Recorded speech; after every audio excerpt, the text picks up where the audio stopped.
बघूयात पुढचा रिपोर्ट। पुण्यामधल्या शिवाजीनगर परिसरामध्ये असणाऱ्या जैन बोर्डिंग जागेचा वाद हा गेल्या आठवडाभरापासून चांगलाच गाजतोय। ज्या व्यवहारावरून हा वाद निर्माण झालाय तो व्यवहार रद्द करत असल्याचा ईमेल गोखले बिल्डरकडून ट्रस्टींना पाठवण्यात आला आणि याच्यानंतर मुरलीधर मोहोळ यांच्या विरोधामध्ये आरोपांच्या तोफा डागणाऱ्या दंगेकरांनी 2 दिवसांसाठी आपला तोफखाना बंद ठेवायचा निर्णय घेतलाय। मात्र गोखले बिल्डरकडून हा ईमेल पाठवण्यात आला असला तरी देखील यामधून इतर अनेक प्रश्न देखील जन्माला आलेत। हा व्यवहार कागदोपत्री रद्द होत नाही तोपर्यंत लढा सुरूच ठेवण्याचा निर्धार जैन मुनींनी व्यक्त केलाय। बघूयात। पुण्यात गेल्या आठवडाभरापासून रंगलेल्या मोहोळ विरुद्ध धंगेकर लढाई हा ईमेल एक युद्धविराम ठरलाय। या लढाईचं मुख्य कारण ठरलं होतं पुण्यातील शिवाजीनगर परिसरातील मोक्याच्या जागी असणाऱ्या जैन हॉस्टेल आणि मंदिराच्या जागेचा व्यवहार। ही जागा खरेदी करण्याचा व्यवहार रद्द करण्याची तयारी असल्याचा ईमेल डेव्हलपर गोखलेंनी ट्रस्टला पाठवला आणि या लढाईचा एक टप्पा यशस्वी झाल्याची भावना धंगेकरांनी व्यक्त केली। ज्या बिल्डर लॉबीने आणि ज्यांच्यामुळे हे घाण ठेवले गेले त्याचा आज मला असं वाटतंय की काल आदरणीय अमित शहा मुंबईमध्ये आलेत आणि त्यांनी दिलेला आदेश हा ह्या सगळ्या प्रकरणाला योग्य दिशा देईल असं वाटतंय। रविवारी रात्री गोखले बिल्डरकडून हा ईमेल गेला आणि धंगेकरांनी 2 दिवसांसाठी तलवार म्यान करत असल्याची घोषणा करून टाकली। एवढंच नाही तर 2 दिवसात व्यवहार रद्द होण्याची प्रक्रिया पूर्ण झाली तर हा व्यवहार कसा सेलिब्रेट करणार हे देखील सांगून टाकलं। मला 2 दिवस तुम्ही काय बोलू नका, आता 2 दिवस मी काय बोलत नाही आणि टीका काय करत नाही। माझा तो सगळं ट्विट बंद केलंय मी, परंतु 2 दिवसामध्ये मी वाट बघतोय। 2 दिवसामध्ये हा व्यवहार क्लिअर झाला पाहिजे आणि या व्यवहारामध्ये रवी दंगेची काय लुटूपुटूची लढाई नाही। ज्या दिवशी पूर्ण होईल त्या दिवशी मुरलीधर मोहोळला माझ्या हाताने जेलबी नेऊन देणार, त्यांनी खाल्ली तर ठीक आहे, नाहीतर त्यांच्या दारात ठेवून येणार, पण येणार। कुठल्याही धार्मिक कामाला यांनी 2 पावलं पुढवून त्या सगळ्या समाजाला किंवा सगळ्या धार्मिक हिंदू धर्म संस्कृतीला कायम पुढे पाठिंबा दिलेला आहे आणि मी पहिल्या दिवशी बोललो की या जैन धर्माचं असलेलं बोर्डिंग ह्याच्या विटेला सुद्धा हात लावून देणार नाही।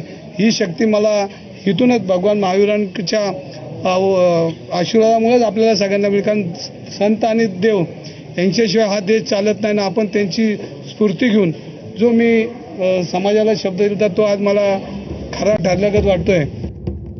अर्थात गोखले बिल्डर्सकडून व्यवहार रद्द करण्याची तयारी दाखवण्यात आली असली तरी त्यात अनेक तांत्रिक प्रश्न निर्माण होण्याची शक्यता आहे।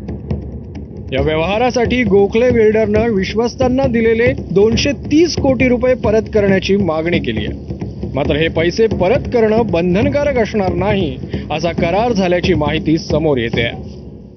विशाल गोखलेंनी जागेचा मोबदला म्हणून दिलेले 230 कोटी रुपये विश्वस्तांनी 3 वेगवेगळ्या बँकांमध्ये ठेवले। ही रक्कम धर्मादाय आयुक्तांच्या परवानगीशिवाय काढता येणार नाही, त्यामुळे ही रक्कम सुरक्षित असल्याचा दावा करण्यात येतोय। मात्र पैसे देण्याच्या तयारीबद्दल एकही विश्वस्त बोलण्यास तयार नाही। विश्वस्तांनी पैसे परत न केल्यास हे प्रकरण कायद्याच्या कचाट्यात अडकण्याची भीती व्यक्त होते। या ट्रस्टमध्ये 3 त्यांचे कर्मचारी आणि 2 घरातले म्हणजे चिराग दोषी, चकोर दोषी हे वडील आणि पुत्र आणि 3 त्यांचे कर्मचारी आहेत ज्यांना त्यांनी ट्रस्ट केलं, त्यांच्या कंपनीचे डायरेक्टर आहेत ते, जरी हा पब्लिक ट्रस्ट असेल आणि 1 ट्रस्टीने राजीनामा दिला। आता हे जे 5 लोक आहेत ते एकाच्या आदेशाखाली आहेत, कुणीही प्रतिक्रिया द्यायला तयार नाही। त्यामुळे जोपर्यंत ट्रस्टीकडनं याला दुजोरा दिला जात नाही की हा व्यवहार रद्द झालाय, याबाबतचा निर्णय आता धर्मादाय आयुक्तांच्या पातळीवर घेतला जाणार आहे। त्यामुळे गोखलेंचे पैसे वाचणार की बुडणार हा प्रश्नच आहे। शिवाय व्यवहार रद्द करण्याची तयारी केवळ गोखलेंकडून दाखवण्यात आली असली तरी ट्रस्टींची भूमिकाही तितकीच महत्वाची असल्याचा मुद्दा राजू शेट्टींनी उपस्थित केलाय। गोखले डेव्हलपर्सनी HND ट्रस्टींना एक पत्र मेल केलेलं आहे की आता आम्हाला हा व्यवहार रद्द करायचा आहे। त्याच्यावर HND ट्रस्टीची भूमिका काय आहे अजून गुलदस्त्यात आहे। म्हणून आमची भूमिका अशी आहे की जोपर्यंत सध्या कागदोपत्री जर विचार केला तर ही मालमत्ता गोखले डेव्हलपर्सच्या नावानं आहे, कारण खरेदीपत्र झालेलं आहे। ते खरेदीपत्र पूर्णपणे रद्द होऊन प्रॉपर्टी कार्डावर एच.एन.डी. बोर्डिंगचं नाव जोपर्यंत लागत नाही तोपर्यंत आमचा लढा संपत नाही. दुसरीकडे या मुद्द्यावरून काँग्रेसनंही मोहोळांवर हल्लाबोल केलाय.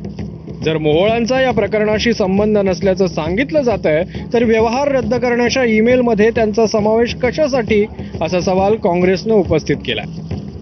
जर या ठिकाणी या प्रकारात मुरलीधर मोहोळ नव्हते तर मग या ठिकाणी गोखलेंनी त्यांना मेल करण्याचं कारणच काय. जर गोखलेंना पैसेच हवे असतील किंवा करारच जर रद्द करायचा तर त्यांनी धर्मादाय आयुक्त, पुणे महापालिका, त्याचबरोबर जे नाही का रजिस्ट्री जिथे होती निबंधक कार्यालय यांना करायला पाहिजे होतं. पण त्यांनी मुरलीधर मोहोळांना केले. याचा अर्थ मुरलीधर मोहोळांच्या संमतीने त्यांच्या पुढाकाराने हा व्यवहार झालेला आहे. तर हा व्यवहार रद्द झाला नाही तर आपला उपोषणाचा निर्धार जैन मुनींनी कायम ठेवलाय. महाराष्ट्र के मुख्यमंत्री देवेंद्र फडणवीस जी को, मैं यहाँ के पालक मंत्री अजित जी पवार जी को और जो दो उप मुख्यमंत्री हैं शेखनाथ शिंदे, अजित जी पवार, यहाँ के पालक मंत्री, यहाँ के जो सांसद हैं अण्णा मोहर जो है मुरलीधर मोहर, उनको मैं आह्वान करूंगा और सभी संस्थाओं को आह्वान करूंगा, पूरे विधानसभा महाराष्ट्र को आह्वान करूंगा, बल्कि मैं भारत के पीएम को भी आह्वान करूंगा कि यदि आपके रहते हुए यदि हमारे समाज का मंदिर समाज को नहीं सौंपा जाता है तो 1 तारीख से मैं भी अनशन करूंगा और आप भी हमारे साथ में यहाँ पर आकर अनशन को बैठें. पुढच्या 2 दिवसात हा व्यवहार कागदोपत्री रद्द होणार का हे आता पाहणं महत्वाचं असेल. याविषयी मंगळवारी होणाऱ्या सुनावणीकडे सर्वांचं लक्ष असणार आहे. केंद्रीय मंत्री मुरलीधर मोहोळ यांची राजकीय कारकीर्द या प्रकरणामुळे पणाला लागली आहे. म्हणून मोहोळांना लवकरात लवकर या प्रकरणावर पडदा टाकायचा आहे. त्यातूनच त्यांचे पूर्वाश्रमीचे व्यावसायिक भागीदार राहिलेल्या विशाल गोखलेंनी ही वादग्रस्त जमीन परत करण्याची तयारी दर्शवली आहे. मात्र मोहोळांना कितीही घाई झालेली असली तरी हा व्यवहार रद्द करण्यासाठी काही कालावधी तर लागणार आहेच. त्यातून जर विश्वस्तांनी पैसे परत करण्यास नकार दिला तर नवा पेच निर्माण होणार आहे. शिवाय धर्मादाय आयुक्तांवरती त्यांचा आधीचाच निर्णय रद्द करण्याची नामुष्की ओढवणार आहे. कॅमेरामन अमोल गवळे, समंदार गुंजारी, एबीपी माझा, पुणे.